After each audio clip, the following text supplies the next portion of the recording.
নমস্কার, সকলেই কেমন আছেন? আশা করছি সকলেই ভালো আছেন। আবারও একটি নতুন দিনের সাথে নতুন একটি ব্লগের সাথে আপনাদের সকলকে স্বাগত জানাচ্ছি। আজকে হলো সোমবার, এখন বাজে ঘড়ির কাঁটায় ঠিক সকাল 6:30। তো এরই মধ্যে আমার মোটামুটি করে সংসারের সমস্ত বাসি কাজকর্মগুলো হয়ে গেছে। একদম বাসি কাজ শেষ করেই চলে এসেছি লাস্টে উনানের ভেতর থেকে ছাইগুলো তুলে নেওয়ার জন্য। জানেন তো, এখন কিছুদিন ধরে কাঠে রান্না হচ্ছে, আর কাঠের উনানের আগুন জানেন তো অনেকক্ষণ ধরে থাকে, তো পরের দিনও থেকে যায়। সেই কারণে না এখন আর হাতে করে মালুই দিয়ে ছাই তুলি না, এখন হাতা দিয়েই ছাইটা তুলে নিই উনানের। তবে একটু সময় লাগে বেশি, তবে এটা করে তুলতে খুব একটা অসুবিধা হয় না। তাই এই দেখেন এখন ছাইগুলো তুলে নিচ্ছি গামলাটির মধ্যে।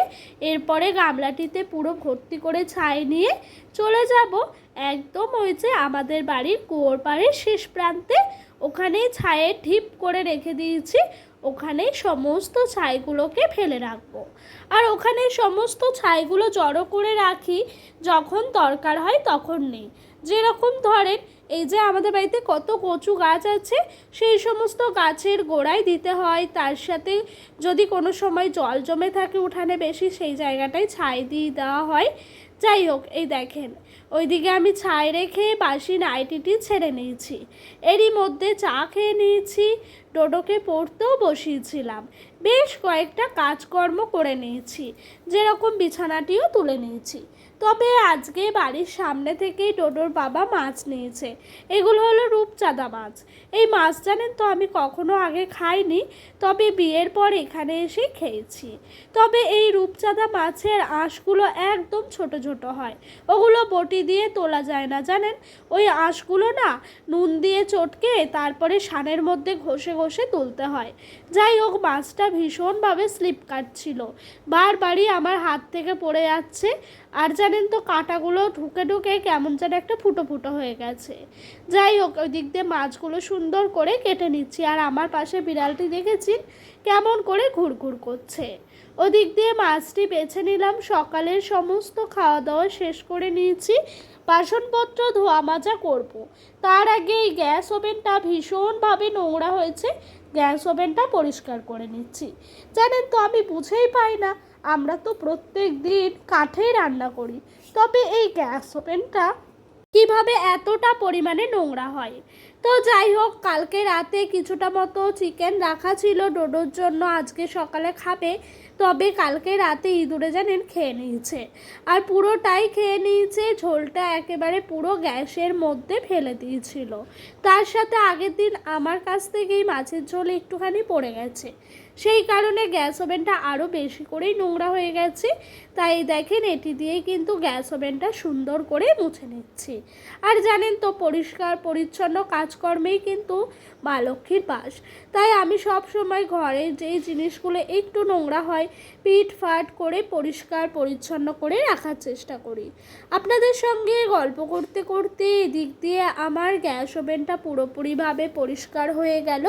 আর এই দেখেন চলে এসেছি কুয়োর পাড়ে। সকালের খাওয়া দাওয়ার পর যে সমস্ত বাসনপত্রগুলো ছিল সেগুলোকে মাজা ধোয়া করতে। তো এই দিক দিয়ে খুব একটা বেশি থালা বাসন বের হয়নি, কারণ কি জানেন তো, এর আগে আমি আরেকবার বাসন মেজে গেছিলাম। যেরকম ধরেন ফ্যান ঝরানো, সসপ্যান, তার সাথে সকালে ডোডোর বাবা আমমুড়ি খেয়েছে, একটা কাঁঠাল ভাঙা হয়েছিল, সেই সমস্ত কাঁঠাল খাওয়ার যে সমস্ত বাটিপত্রগুলো ছিল সেগুলোও মাজা ধোয়া করে নিয়েছিলাম। তাই এখন আর খুব একটা মতো বাসনপত্র বেরোলো না। তার সাথে জানেন তো, ওই যে গ্যাসের ওভেনের ওপরে যে ঝিকগুলো রাখা থাকে সেই ঝিকগুলোকেও নিয়ে চলে এসেছি, একেবারে মাজা ধোয়া করে রেখে দেবো। তবে ঝিকগুলো এখন একটু রোদে দেবো, শুকাবে, তারপরে ওইগুলো ঘরে নিয়ে গিয়ে রেখে দেবো। তারপরে যখন হোক সময় করে একেবারে গ্যাস ওভেনের মধ্যে ওগুলোকে সেট করে নেবো।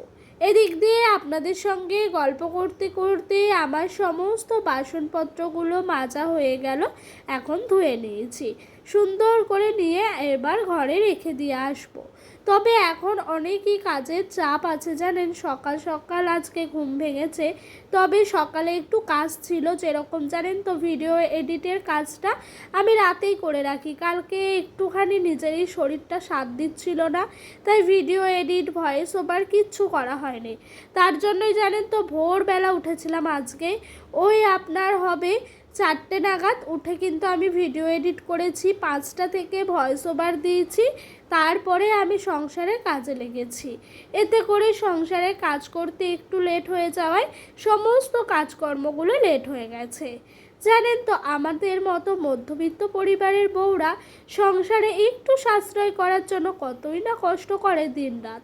কেন বলেন তো, আমি না সংসারটাকে একটুখানি দাঁড় করানোর জন্য এরকমভাবেই জানেন তো প্রত্যেক দিন কাঠের উনানে রান্না করি। এখন যা গ্যাসের দাম, তার সাথে প্রত্যেক দিন গ্যাসে রান্না করলে একটা গ্যাস আমার ওই যাবে ধরেন 1.5 মাস মতো।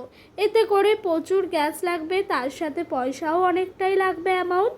সেই জন্য জানেন তো গ্যাসটাকে সাশ্রয় করি, একটা গ্যাসই 4-5 মাস চালিয়ে দেওয়ার চেষ্টা করি। সেই কারণে আমার প্রত্যেক দিন এভাবেই কাঠে রান্না করতে হয়। কখনো কাঠে করি, কখনো পাতায় করি, আবার আপনারা দেখেছেন কখনো কঞ্চি, যখন যেটা পাই তখন সেটা দিয়ে আমি রান্না বান্না করি। আমাদের মতো মধ্যবিত্ত পরিবারের বউরা একটু সাশ্রয়ের জন্য অনেকটা কষ্ট করতে হয়। এই কাঠে রান্নার পেছনেও প্রচুর পরিশ্রম আছে জানেন।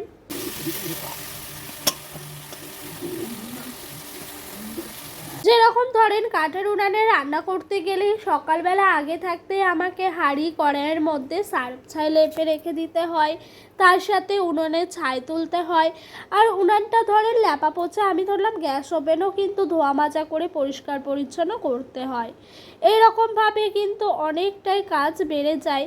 তাই জানেন তো আমরা মধ্যবিত্ত পরিবার বা নিম্নবিত্ত পরিবারের বউরা এরকমভাবে প্রত্যেক দিন সংসারটাকে একটু একটু করে সাশ্রয় করার চেষ্টা করি।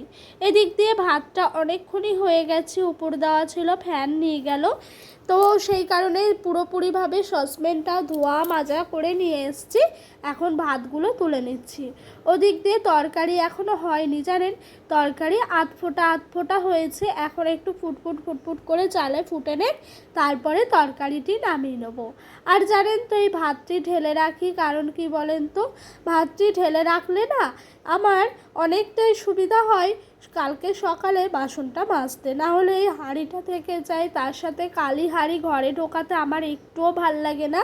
সেই কারণে কালি হাঁড়ি একদম বাইরে রেখে দিই, আর ভাতটা কিন্তু এর মধ্যে রেখে দিই। এতে করে ভাতটাও অনেকটাই ঝরঝরে ফ্রেশ থাকে। তবে শীতকালের দিনে একটু অসুবিধা হয়, যেহেতু ভাতটা ঠান্ডা হয়ে যায়। গরমকালে কিন্তু কোনো অসুবিধাই হয় না, বরঞ্চ একটু বেশি ভালোই হয়ে যায়। যাই হোক, ভাতটা তোলা হয়ে গেল, তরকারিটিও হয়ে গেছে। আজকে জানেন তো রান্না করতে করতে কাঠ একদম শেষ হয়ে গেছে।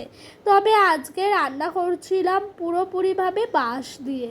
তবে বাঁশগুলো সেরকমভাবে দাও দাও করে চলছিল না, মোটামুটিভাবে চলছিল। যেই কাঠ যত আস্তে চলে সেই কাঠ কিন্তু ততটাই আয় দেয়। তবে আজকে বাঁশগুলো খুব একটা দাও দাও করে না চললেও, আস্তে আস্তে চললেও কিন্তু জানেন তো অনেকক্ষণ ধরে জ্বলেছে। আর যে কটা কাঠ ছিল সে কটা কাঠ দিয়ে রান্নাবান্নাগুলো সারলাম। লাস্টে এই যে আম কাঠটা দেখতে পাচ্ছেন, এটা পাশেই পড়েছিল, তো ওটাকে নিয়ে আসলাম। নিয়ে আসার পর পুরোপুরিভাবে কাঁচা ছিল জানেন, তাই জ্বলছিলই না বেশি ভালো করে। যাই হোক, এখন বাজে দুপুর 2টো। আজকের মতো রান্নাবান্না আমার এখানেই শেষ হলো। নুনটা একটু টেস্ট করে দেখলাম কম হয়েছে, তাই আবারও একটুখানি নুন দিয়ে দিলাম। তারপর ভালো করে নাড়াচাড়া করে ফুটিয়ে নিয়ে নামিয়ে নিয়েছি। প্রথমেই নুনটা বেশি করে দিই না জানেন, কারণ কি বলেন তো, প্রথমে বেশি দিলে পরে না লাস্টে যদি কম হয় দেওয়া যায়, তবে বেশি হয়ে গেলে কিন্তু খুবই খারাপ। তাই প্রথমে অল্প করে দিয়ে রান্না করি, লাস্টে আবারও নুন দিয়ে ভালো করে ফুটিয়ে তরকারিটি নামিয়ে নিই। হয়ে গেল তরকারি। এবার কিন্তু রয়েছে আমার পাহাড় সমান কাজ। জানেন তো ভিজিয়ে রেখেছিলাম সবজির ঝুড়িটি, মানে ওই যে 3 থাকে ঝুড়িগুলো হয় না, ওইটাকে। তো ওটাকে এখন পরিষ্কার করতে হবে, তার সাথে বাথরুম পায়খানা সমস্তটাই পরিষ্কার পরিচ্ছন্ন করতে হবে। তার সাথে চলেছে ডোডোকে খাওয়ানোর ঝামেলা। এই করে কিন্তু প্রচুর কাজ জমে গেছে। ডোডোকে এর মাঝে ওর বাবা আবার স্নানও করিয়ে দিয়েছে, এতে করে আমার অনেকটাই হেল্প হলো। আর এই দেখেন এইদিকে ঝুড়িটা একটু বেশি ভালো করে পরিষ্কার করে নিচ্ছি, অনেক দিন হলো নোংরা জমেছিল, তাই পরিষ্কার করব করে আজকেই করে নিচ্ছি। এই ঝুড়িটি জানেন, যখন আমার বিয়ে হয়েছিল প্রথম তখন কিন্তু আমি বাড়ির কাছ থেকে ডোডোর বাবাকে বলে ঝুড়িটি নিয়েছিলাম। তবে ঝুড়িটি এতটাই নেওয়াতে ভালো হয়েছে কি বলবো। আগে আমার যখন বিয়ে হয়েছিল তখন দেখতাম সবজিপাতি এখানে ওখানে গড়াগড়ি খাচ্ছে, এই ঝুড়িতে রাখা ওই ঝুড়িতে রাখা। তবে যখন থেকে এটা কিনেছি তখন থেকে সবজিপাতি নিয়ে আসলে আমি আগে এই ঝুড়িটার মধ্যে পুরো জায়গায় রেখে দিই, এতে করে সবজিগুলোও ভালোভাবে থাকে আর জানেন তো দেখতেও সুন্দর লাগে। সেই জন্যই এটা আরও বেশি করে আমার কেনা। তো এরপরে তো প্রচুর কাজ বললামই, ওগুলোকেও সেরে নেবো আস্তে আস্তে ধীরে সুস্থে। আর এই দেখেন এরপর অনেকক্ষণ শুয়েছিলাম, শোয়ার থেকে উঠলাম, উঠে একটুখানি বসলাম, তারপর দেখি পুরোপুরি সন্ধ্যা। বাইরে যে কটা জামা কাপড় ছিল সে কটা জামা কাপড় ঘরে নিয়ে আসলাম, মেলে দিয়েছি। এখন আসছি সন্ধ্যা প্রদীপটা জ্বেলে দিতে। জানেন তো সন্ধ্যার সময় যদি একটু উঠে কাজ টাজ করা হয় তাহলে বেশ ভাল লাগে। তাই জানেন তো একটু না আমি সন্ধ্যা দেওয়ার আগে উঠে একটু বেশি করে কাজগুলো সেরে নিই, তারপরেই কিন্তু আমি সন্ধ্যা প্রদীপটা জ্বেলে দিই। সন্ধ্যা দিচ্ছি আর ভাবছি ডোডো কখন উঠবে, ও ঘরে একা ঘুমিয়ে আছে জানেন তো, তাই না ভীষণভাবে টেনশন হচ্ছে। একটু তাড়াতাড়ি করেই সন্ধ্যাটা দিতে চাইছিলাম, যেহেতু ঘুমাচ্ছে একা।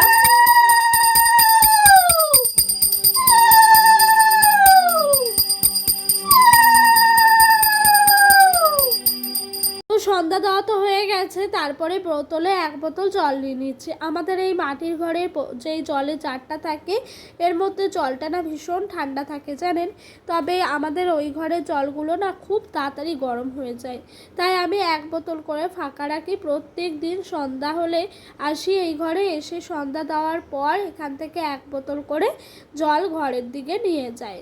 তো এখন আবার একটু জলও খেয়ে নিচ্ছি। এরপরে বেশ কয়েকটা জামা কাপড় ছিল সেগুলো অফ ক্যামেরায় ভাঁজ করে নিচ্ছে। আর এই দেখেন এই দিক দিয়ে আমার নাইটি দুটো ভাঁজ করে নিচ্ছি। তো বন্ধুরা চলেন এই নাইটিগুলো ভাঁজ করতে করতে আজকের মতো এখানেই বিদায় নিচ্ছি। আপনারা সকলেই ভালো থাকবেন, সুস্থ থাকবেন, নিজেদের শরীরের খেয়াল রাখবেন। আবারও দেখা হবে নতুন একটি দিনের সাথে, নতুন একটি ব্লগের সাথে। তো বন্ধুরা সকলেই ভালো থাকবেন। আর হ্যাঁ, যারা নতুন পুরনো বন্ধু আছেন তাদের সকলকে একটাই অনুরোধ করব, আপনারা প্লিজ এইভাবেই আমার পাশে থাকবেন। তাহলে আজকের মতো আসি, আবারও আসছি পরের দিন নতুন একটা ভিডিও।